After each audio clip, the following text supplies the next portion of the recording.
You know, the thing that I find funny is how Barbenheimer became a full-on, like, cultural phenomenon. Like, that's insane to me. This tiny little internet meme that I think sprang up on Twitter first was just this little niche thing between film fans of like, oh, Barbie and Oppenheimer releasing on the same day. And then all of a sudden, it just became a mainstream cultural phenomenon. Like, you had people wearing pink at the cinema, and you're just like, wait, what? This genuinely became a thing? Like, you had people that were seeing Barbie that went to go watch Oppenheimer, when normally they wouldn't have had interest in watching Oppenheimer, but because Barbenheimer became a thing, it's insane to me. That, like, in many ways, it's a great time to be a movie fan. Well, technically the Writers Guild and the Screen Actors Guild are on strike, so technically it's not a great time to be a movie fan, but even still, studios, pay your actors, pay your writers, stop being greedy. Anyways, Barbenheimer. Let's start off with Barbie first, seeing as how the event is called Barbenheimer, even though technically on the day, I did Oppie, which means I saw Oppenheimer first and then I did Barbie in the evening. So Greta Gerwig's Barbie, which stars Margot Robbie as Barbie and Ryan Gosling as Ken, and a bunch of other super famous people all playing Barbies and Kens. I thought the film was really good fun. I had a great time watching it. I thought it was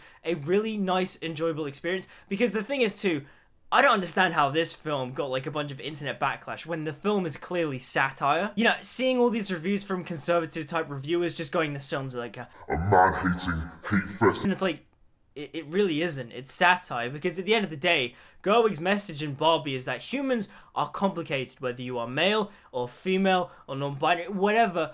People are just complicated, and in many ways, we all just need to figure out our own stuff. We are all individual beings, and we shouldn't rely on other people to make ourselves feel complete. That's literally what Barbie is. That's the message of Barbie, and Greta Gerwig has even said as such. She's said on record that this film is intended to be for everyone, because at the end of the day, the message is that we are all complicated, we are all human, and we need to figure out our stuff. And all the misandry and sexism is intentional because it's satire. Because you get to the end of the film and the Kens don't get rights in Barbie Land, and ultimately the status quo stays the same for the most part. And that's the point, because it's meant to reflect our modern day society. The film even says it. It goes, oh, there won't be equality in Barbie Land until there is equality in the real world.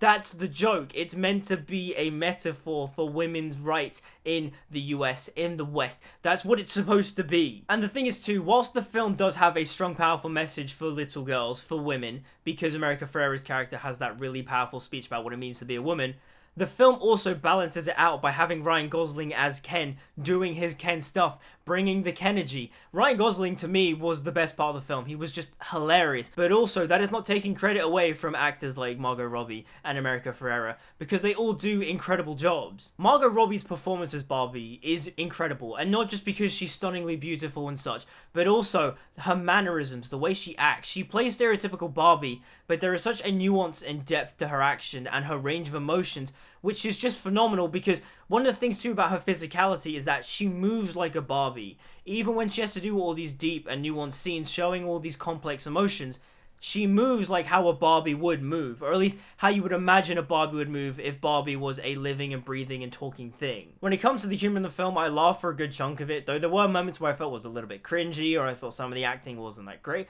Will Ferrell, to me, I think was fine, but at the end of the day, I don't know, to me it felt like he was playing his character from the Lego movie, but just a bit more tame. Maybe it's just because Will Ferrell's just gotten older, and so his energy isn't as sharp as it used to be, but there were moments where I was like, this would have been funny if this was Will Ferrell from like 10-15 years ago. And there are also just superfluous cameos, like Dua Lipa as Mermaid Barbie is just there, and it's like, why? Why did you get Dua Lipa to do that? Because the thing is too, I think Dua Lipa's trying to break into Hollywood, because she has a film with Henry Cavill, which is directed by Matthew Vaughn, called, I think, Argyle, that's supposed to be coming out soon. And so, I don't know, I think it'd be interesting, but also I can't even tell if Dua Lipa is a good actor or not yet. She literally just shows up in this film just to go, hi Barbie, and then leaves, and it's like, great start to your acting career there, Dua Lipa. You know, you've really showed some complex range. It's a joke, by the way. I hope Dua Lipa does have success in her acting career, and I hope she's a good actor. Now, I mentioned this earlier, Ryan Gosling as Ken is easily the best part of the film. His comedic timing is impeccable. Ryan Gosling is a phenomenal comedic actor, and I wish he did more comedies. The Nice Guys is incredibly underrated, and he is amazing in it. And he brings the energy to Ken. He brings the Kenergy, man. It's so good. Ryan Gosling on the internet is known as being the literally meme. And when you see Ken in Barbie, If anything, this is the most literally me Ryan Gosling has ever been. His portrayal of Ken, the way Ken is characterized, he's literally me. Honestly, the I'm Just Ken song is phenomenal. And the thing too that I like about Ken's whole arc is that in many ways his arc is to learn, hey, stop relying on other people to fulfill your self-worth. You are an actual person with thoughts and feelings. It's not Barbie and Ken, it's Barbie and it's Ken. Again, I don't see where the backlash for this film is coming from. This film has a very good, strong, positive message for everyone, and all the misandry and sexist comments is satire.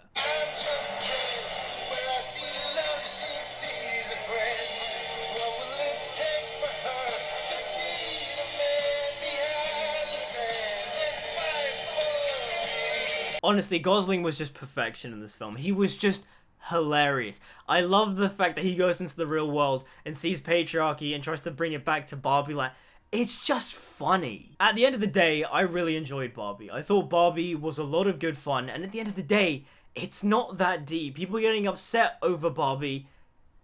Why? The film does have a good positive message. All the sexism, all the misandry, all the things that you're whining and complaining about, that's literally satire. That's the joke of the film. Barbie to me is no means Greta Gerwig's best film. I mean, to me, Little Women clears easily. Little Women is Greta Gerwig's best film. That film, I love and adore. That film is phenomenal. I love you, Joe. And you'd be ashamed of me. I love you, Joe. But Barbie is a great addition to her filmography. It's great to look at. Some of the behind-the-scenes filmmaking is really cool, and it's nice to see, you know, practical effects in use. And yeah, overall, I enjoyed Barbie. I thought it was good fun, and in many ways, I enjoyed it more than Oppenheimer, which we'll get into right now. 7, 6, 5, 4.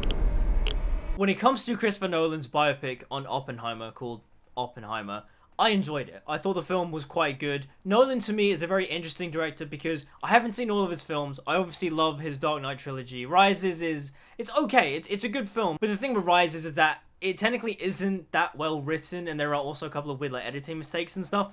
But also, when you look at the grand scheme of things, Dark Knight Rises isn't actually that bad. Like, it's competently made to the point where you do kind of like forget the plot holes and a lot of the awkward stuff that's in the directing and in the editing as well. Also, I haven't seen every Christopher Nolan film. I haven't seen Interstellar, I haven't seen Insomnia, I haven't seen Memento, and I haven't seen his first film. But I've seen Inception, I've seen Dunkirk, I've seen the Dark Knight trilogy, and I saw Tenet. Inception for me is his best film outside of the Dark Knight trilogy, and Batman Begins for me is probably my favorite Christopher Nolan film. Dunkirk I did think was kind of boring. I might have to rewatch it at some point, but I remember watching that in the cinema and feeling quite bored, even though the film is relatively short. It's like under 2 hours. And Tenet I have mixed feelings on. There are days where I watch that film and I vibe with it. I don't think about it, I just feel it. But then there are other times where like my brain takes over and I go, what the hell is going on? I can't understand what the hell is going on. And when it comes to Oppenheimer, I thought it was good. I thought it was solid. The thing is though with Oppenheimer is that I missed the first 5 minutes, which I think it was the first 5 minutes, which did bug me for 2 reasons. One, I know for a fact, right, they played the Doom Part 2 trailer. I missed the trailers. I know for a fact they played the Doom Part 2 trailer. And the fact that I missed seeing that in IMAX. And the second thing was that it did take me a while to actually settle into the film because I missed, I think, the first 5 minutes.